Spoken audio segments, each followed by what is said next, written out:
आप सभी को मेरा नमस्कार। मैं अभिषेक सिंह आपका स्वागत करता हूं अपने चैनल पे। ये वीडियो अगेन हॉस्टल अलॉटमेंट कब तक हो सकता है, क्या क्यों उसमें देरी आ रही है। जैसा कि आपको वहाँ फिज़िकल वेरिफिकेशन जिन स्टूडेंट्स का हो चुका है, जैसा जनरल हो गया, ईडब्ल्यूएस हो गया, उनको जो इन्फॉर्मेशन मिली है और मैंने जो पर्सनली इन्फॉर्मेशन पता करी है, क्या और कितना टाइम लगने वाला है हॉस्टल अलॉटमेंट में।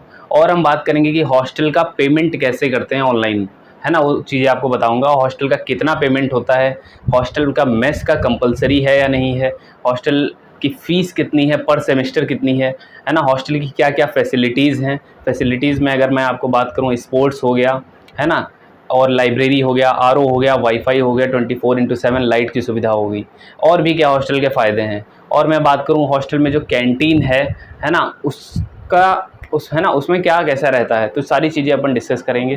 शुरू करते हैं। हॉस्टल अलॉटमेंट में देरी क्यों होगी और कितने दिन तक आपको वेट करना है। हॉस्टल के बहुत इंपॉर्टेंट नियम जो 80-20 रूल है ना, उस चीज़ को। और दूसरी चीज़ ये हो गई कि भैया कब जो हॉस्टल अलॉटमेंट मान लीजिए अलॉट हो गया, फिर अगले साल वो जाएगा या नहीं जाएगा, या मेरा एक बार अलॉट हो जाता है तो वो हमेशा रहने वाला है।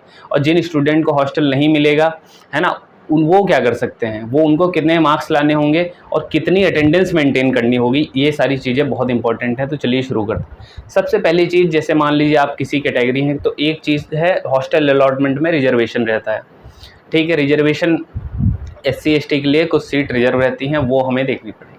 अब सब्जेक्ट वाइज भी रिजर्व रहती हैं। क्या कहने का मतलब है, मतलब भैया मान लीजिए 100 सीट हैं, है ना, तो 10 सीट फिजिक्स की, 10 केमिस्ट्री, 10 स्टैट्स, कंप्यूटर साइंस, इस तरह से मैथ्स हो गया, है ना, केमिस्ट्री हो गया, तो सारी सीट, है ना, बायो वालों के लिए भी।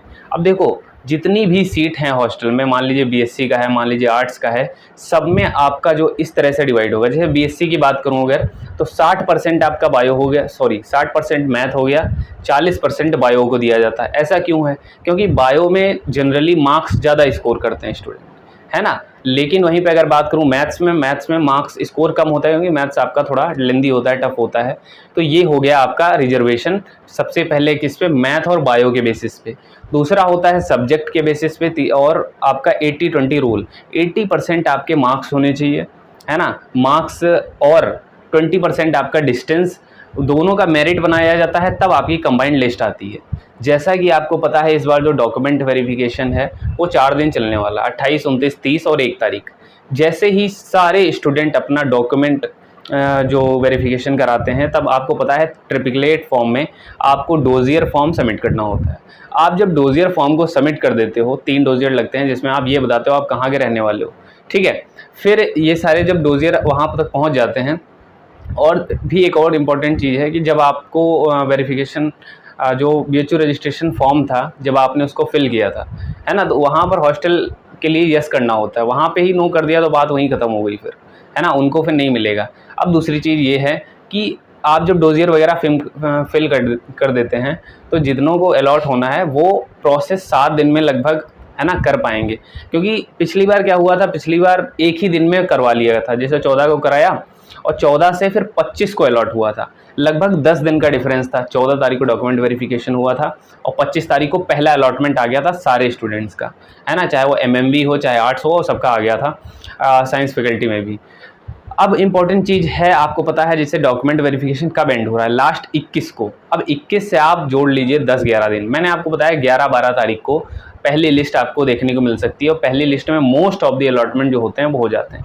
अगली लिस्ट आती है 1 महीने बाद। अगली लिस्ट का वेट आप ना करें, है ना, वरना आपकी अटेंडेंस कम हो जाएगी। तो अगली बार जब आपको हॉस्टल अलॉट होना है, मान लीजिए सेकंड लिस्ट में भी जिनको नहीं मिलता है, और उनकी इनकेस अटेंडेंस शॉर्ट हो जाती है। वैसे अटेंडेंस बहुत इंपॉर्टेंट है, 75% एग्ज़ाम के लिए भी, एडमिट कार्ड वरना नहीं आएगा आपका, ठीक है। अब दूसरी चीज़ ये हो गई कि अटेंडेंस रिक्वायर है आपकी हॉस्टल के लिए। अब जो हॉस्टल में रह रहा है उसके लिए भी अटेंडेंस रिक्वायर है। मान लीजिए आपको 1 साल रह लिए, फिर आपकी अटेंडेंस शॉर्ट होगी, तो अगले साल आपको निकाल दिया जाएगा हॉस्टल से। फिर आप कम ले सकते हैं, फिर आपको 3rd ईयर में मिलेगा, अगर आपने अच्छा अपना मेरिट, अच्छा CGPA मेंटेन रखा। अब देखो, सेकेंड और फर्स्ट लिस्ट तो आनी है, कन्फर्म है, लेकिन जिनका स्कोर थोड़ा कम रह रहा है और उनको हॉस्टल नहीं मिला, तो पहले सेमेस्टर में जितना अच्छा स्कोर कर सकते हैं करें, मैथ्स बायो वाले, और आर्ट्स फैकल्टी में भी। और BCom का इस बार आपको पता है हॉस्टल नहीं अलॉट होने वाले हैं, हो सकता है नेक्स्ट सेमेस्टर से हूँ, है ना, रिपेयरिंग में चल रहा है काम। तो ये चीज़ें हैं, आपको CGPA के बेस पर चीज़ें करनी होती हैं। अब अगर मैं आपको बता दूँ BSc की सेमेस्टर फ़ीस, है ना, जो BSc हॉस्टल अलॉटमेंट का है या BA के हैं, सारी फ़ीस जो है, चाहे एग्रीकल्चर के हों चाहे BCom के हों, सबकी 4875 है। 4875 आपकी वन टाइम पेमेंट फ़ीस है, जो कि SBI के पोर्टल पर जाके करनी होती है ना। अगर आपको नहीं पता है तो इकलौता एक चैनल है जो आपको ये बताएगा पेमेंट कैसे करना है ना। चाहे BSc फर्स्ट सेकेंड सेमेस्टर की फ़ीस का हो या कोई भी XYZ पेमेंट हो, आपको मैं ही बताऊंगा, किसी और चैनल पे मिलने वाला नहीं है ना। चैनल को सब्सक्राइब जरूर कर लें अगर आप नए हों, ठीक है। बाकी तो आप देख ही रहे होंगे कितनी ऑथेंटिक इन्फॉर्मेशन मैं आपको देता आ रहा हूँ, ठीक है।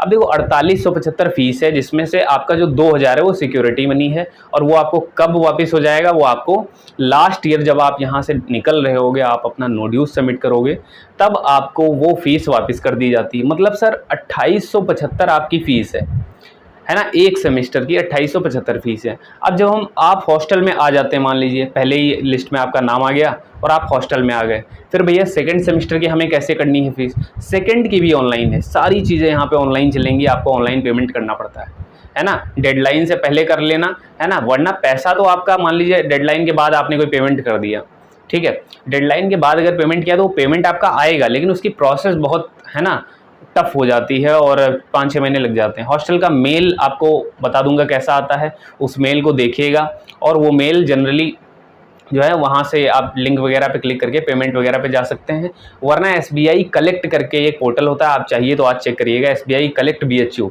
है ना। तो वहाँ पे आपको चीज़ें दिखा देगा, first time hostel allotment fees, second time, third time, तो ये इस तरीके से आप कर सकते हैं। फ़ीस का भी वहीं पर होता है, आपकी जो 2000 फीस पड़ेगी, तो ये चीज़ें रहती हैं। अब देखिए दूसरा जो आपका मेजर डाउट है वो हॉस्टल की मेस को लेकर है। हॉस्टल की मेस हम लें ना लें, है ना, और कितना पेमेंट करना होगा, खाने का कैसा रहता है, खाने की क्वालिटी कैसी रहती है, और क्या हमें नाश्ता फ्री में मिलेगा, इन दी सेंस सुबह और शाम का जो नाश्ता रहता है, जिससे गर्ल्स हॉस्टल में आपको मिलेगा, MMV हो गया, चाहे यहाँ BSc के जो FMC में हॉस्टल हैं, कुंदन देवी हो गया, वर्किंग वुमेन हॉस्टल हो गया, और PhD गर्ल्स हॉस्टल हो गया, रानी लक्ष्मीबाई हो गया, जो मेनली एग्रीकल्चर के स्टूडेंट को मिलता है। तो क्या देखिए, नाश्ता गर्ल्स हॉस्टल में आपका फ्री रहेगा, लेकिन बॉयज़ हॉस्टल में आपको खाने का भी पैसा देना पड़ेगा, 55 रुपये चार्ज रहता है एक टाइम का, मतलब 2 टाइम का आपका 110 रुपये हो गया, तो लगभग 3300 रुपये ये हो गए। लेकिन एडिशनल आप कभी कभार मान लीजिए संडे और वेडनेसडे को खाएंगे, कभी चिकन खा लिया, कभी एग खा लिए, है ना, इसका चार्ज जो रहेगा, चिकन का रहेगा 85, एग और पनीर का 75 रुपये रहता है ना। तो इस तरीके से आपका थोड़ा और बढ़ जाएगा, मतलब 4000 आप मान के चलिए। तो आपका मंथली जो खर्चा है, अगर आप हॉस्टल में रह रहे हो तो मुझे लग रहा है 5-5.5 हज़ार से ऊपर नहीं जाएगा। अगर आप बाहर रह रहे हो तो वही, अगर थोड़ा अच्छे से रहना चाहेंगे तो 7000 तक टच कर जाता है, ठीक है। यही है हॉस्टल का पहला रहने का फ़ायदा कि भैया पैसा कम लगता है, और फैकल्टी के हम बहुत पास होते हैं, हम 10-15 मिनट में अपना, है ना, 5-10 मिनट में अपनी फैकल्टी पहुंच सकते हैं, जहां भी हमें कॉलेज वगैरह जाना रहता है, जहां पे हमारी क्लासेस होंगी, ठीक है। अब देखो मेस के बारे में मैंने बताया, फूड क्वालिटी अच्छी है। ब्रोचा हॉस्टल की अगर मैं बात करूँ तो बहुत अच्छा है, और ऐसा कुछ कंपलसरी नहीं रहता है, आप जिस हॉस्टल के हो उसी हॉस्टल में आपको खाना है ना, आप वेरी कर सकता है, आप कहीं भी खाइए, डजेंट मैटर, है ना, किसी भी हॉस्टल के हो, किसी भी मेस में खाइए, नहीं फ़र्क पड़ता है। सम टाइम बहुत सारे स्टूडेंट IIT में भी खाते हैं, IIT में अगर अलाउ कर देता है तो। अब देखो एक और क्या है, हॉस्टल की क्या क्या फैसिलिटीज़ है ना, कुछ अंदर की बात बता देता हूँ कि भैया आप केटल यूज़ कर सकते हो, कई लोग चाय, कॉफ़ी, है ना, मैगी भी केटल में बना लेते हैं, बहुत अद्भुत लोग हैं, है ना। तो मुझे लगता है कि केटल आप यूज़ कर सकते हो, ये अंदर की बात है, मैं आपको, है ना, चुपके से बहुत धीमे बोल रहा हूँ, मैंने पूरा गेट बंद कर दिया है अपने कमरे का।